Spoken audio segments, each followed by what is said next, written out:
Congratulations, Fourth Church, on your 150th anniversary. My name is Derrick Dawson. I am the Program Coordinator of Chicago Regional Organizing for Antiracism and an organizer trainer for Crossroads Antiracism Organizing and Training. I am also a Master's of Divinity student at McCormick Theological Seminary here in Chicago.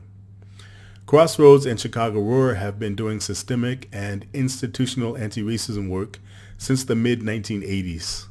While we work with hundreds of organizations of every type all over the United States, including here in Chicago, our roots are in our partnerships with churches and religious institutions like Fourth. In any institution, but particularly in a church, it is important to know that race and racism cannot be adequately addressed without an historical context.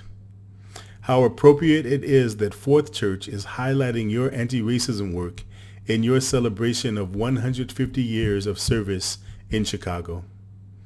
From the wake of the Civil War through the Great Chicago Fire to the murder of George Floyd and the inequities exposed by the COVID-19 pandemic, Fourth has been steady in your desire to meet the challenges of the United States and Chicago throughout the 20th century. It is a question that has and continues to vex most of our faith communities. As Christians, should we focus our faith and works on individual piety while turning our backs on social, societal, and systemic issues like racism? And if the answer is the latter, how do we do that? The formal relationship between Fourth Church and Crossroads and Chicago Roar began around 2018 when Fourth Church, in response to the killing of Laquan McDonald in Chicago, led Fourth to become a founding member of the Interfaith Coalition Against Racism to address police accountability and mass incarceration. Soon after that, three groups that already existed at Fourth, the Multicultural Committee, the Hospitality Group, and the Anti-Racist Strategy Team, grew into the Racial Equity Committee.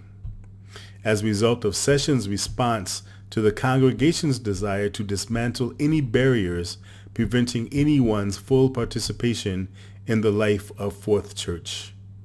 Crossroads was invited by Fourth to become a partner in that work, and we've been honored to walk beside you on that journey ever since.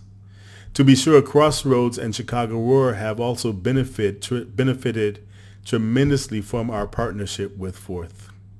Some of our leadership team members were at one time clergy at Fourth, and many of us have had the privilege of engaging in various meaningful and powerful events and workshops at Fourth over the years.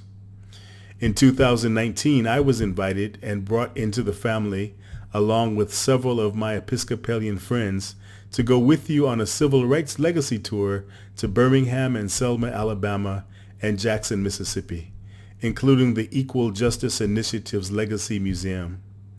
I will always remember that trip as one of the most important sojourns of my life. What a memorable experience that was, and I can't imagine having done it with any other group. Crossroads Anti-Racism Organizing and Training and Chicago Regional Organizing for Anti-Racism congratulates you on 150 years of being a light in the city.